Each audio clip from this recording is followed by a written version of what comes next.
Bismillah, alhamdulillah, salatu wassalamu ala rasulillah wa ala alihi wa ashabihi wa walah ma ba'd. Alhamdulillah telah kita selesaikan pembahasan tentang bab Arkanul Islam. Kita lanjutkan ke bab berikutnya, yaitu bab al-ayah fil ibadah, atau ayat-ayat tentang hal atau tentang ibadah. As-salatu wan niyah, salat dan niat.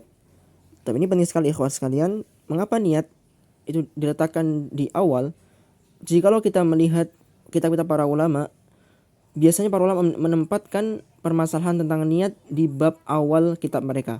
Seperti halnya pada kitab hadis Arba'in Nawawi, maka hadis pertama membahas tentang hal niat.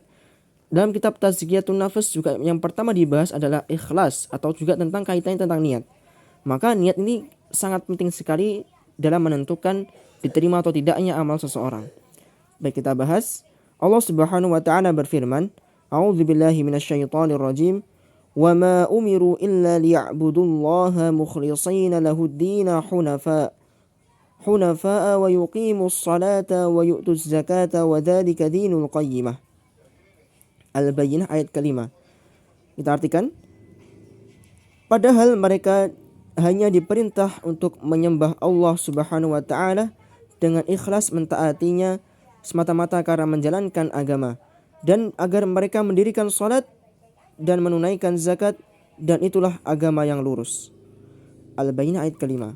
Baik, kita lihat mufradat atau tafsir dari kata pada ayat ini. Baik, yang pertama, wa ma umiru ay wa ma amara haula'il kuffar. Jadi di sini khitabnya, dan tidaklah orang-orang kafir, mereka orang-orang kafir diperintahkan, ya. Liya'budullah artinya liyuwahhidullah.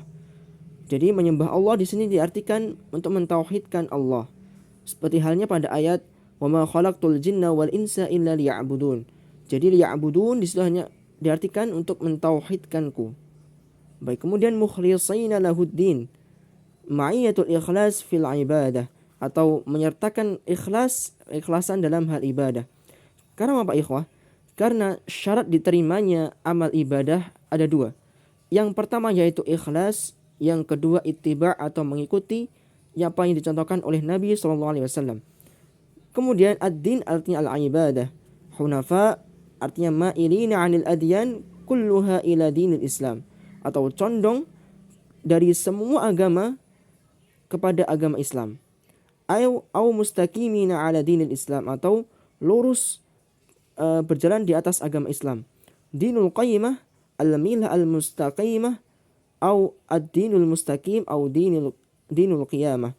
Dinul qayyimah artinya al-milah al-mustaqimah, atau agama yang lurus. Ya, ad-dinul mustaqim juga diartikan agama yang lurus. Ya, jadi dinul qayyimah agama yang lurus. Al-hukmul mustanbit minal ayah. Hadhil ayah dalilun ala wujubin niyah fil ibadah. Jadi ayat ini menjadi dalil tentang wajibnya niat dalam ibadah. Fa innal ikhlas min amalil qalb.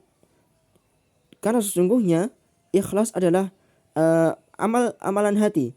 Wa huwa alladhi yuradu bihi wajhullah ta'ala la ghairuh. Yang mana yaitu yang dimaksudkan adalah meniatkan segala perbuatan karena mengharap wajah Allah Subhanahu wa ta'ala, tidak kepada selainnya. Wallahu a'lam bissawab. Barakallahu fikum.